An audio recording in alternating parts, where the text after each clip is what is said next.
This program contains true stories of rescues. All of the 911 calls you will hear are real. Whenever possible, the actual people involved have helped us reconstruct the events as they happened.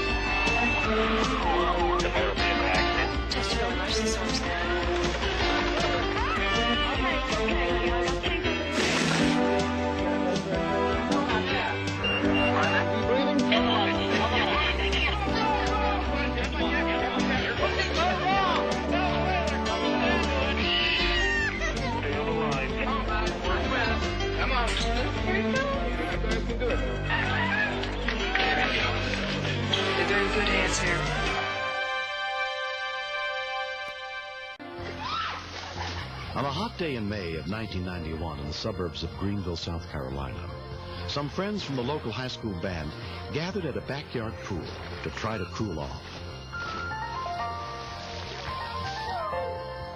18-year-old Scott Burdett and his girlfriend Kelly Hart had been going together for almost a year.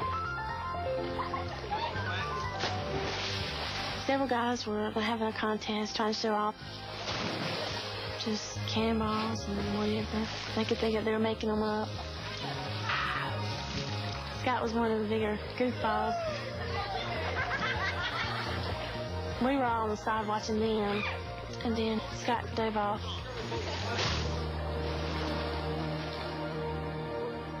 I didn't think anything was wrong with him at first because he's always joking around, so nobody knew he was hurt.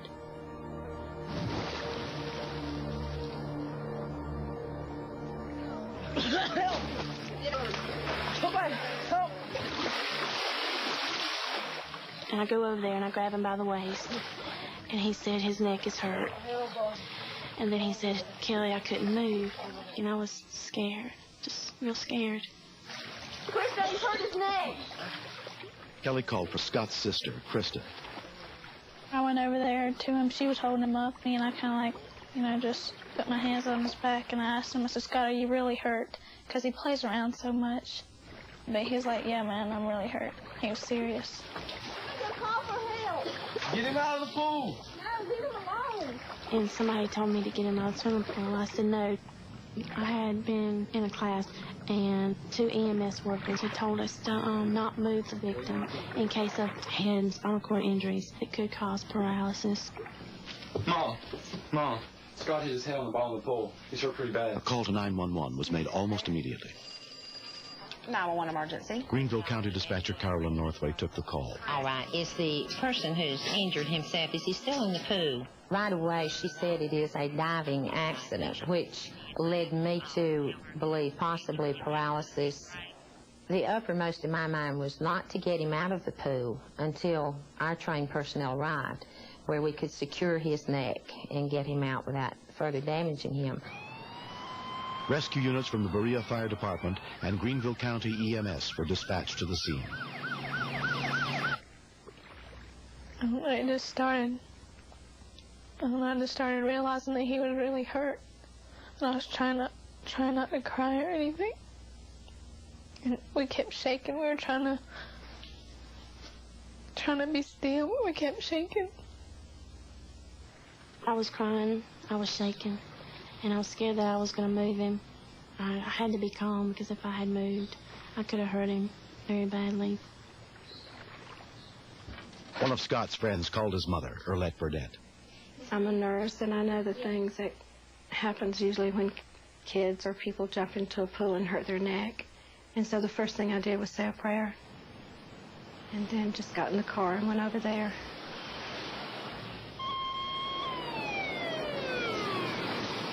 Off-duty paramedic Tom Kickler heard the report of the accident on the scanner and rushed over to see if he could help. Okay, is he conscious? I took my shoes and my socks off, and I eased myself into the water to try to reduce any effect of rippleness, because any type of movement may aggravate his injury.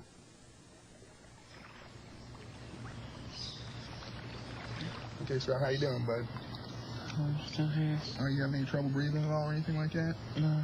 He said, well, he wasn't able to move any of his extremities, and at that point, he had some numbness in his arms and legs.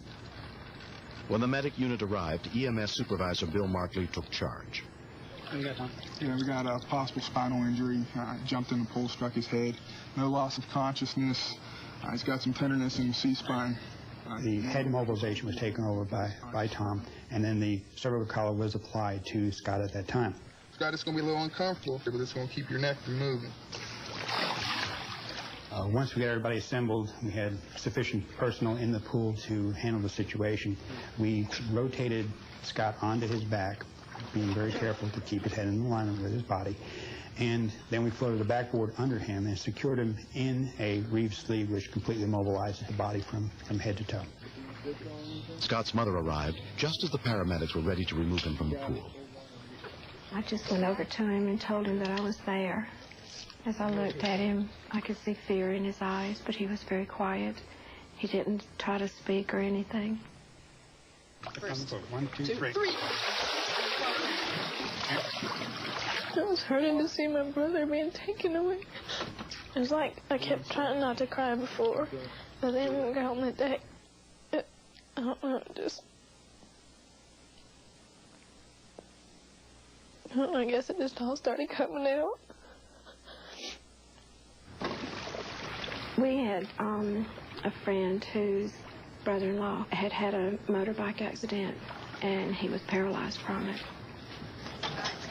Several months ago, Scott and I were talking, and he asked me, he says, Mom, if anything like that ever happens to me, he says, I want you to pull the plug, and that kind of means, you know, I don't want to live that way.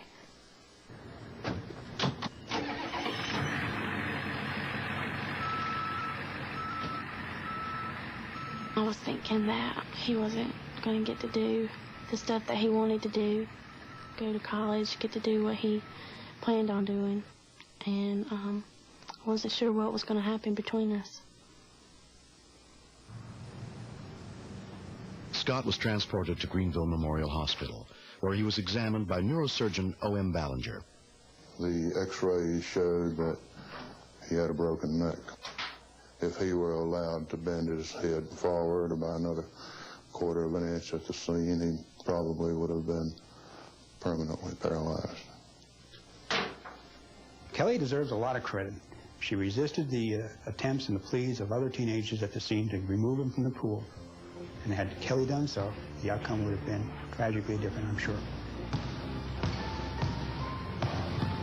6 months after undergoing surgery to repair his broken neck, Scott Burdett has made an amazing recovery.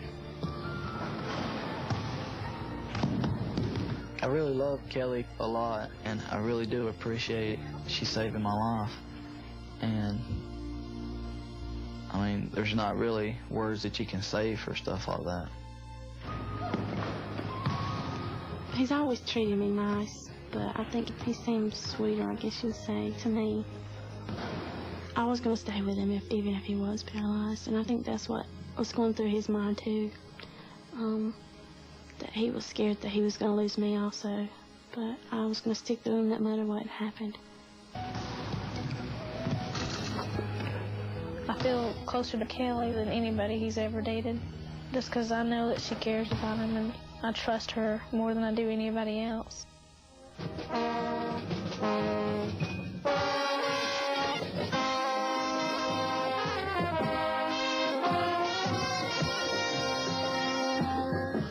Kelly is grateful that she had a chance to learn first aid techniques.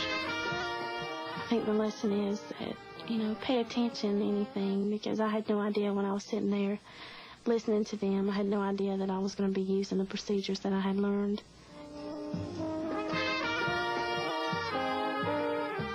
I think that some teenagers at some time or another do learn the lesson of their own mortality. It made me realize that life can be taken away from you in a snap. I think it's made me grow up a little bit more. I think it made really the whole group grow up a little bit more.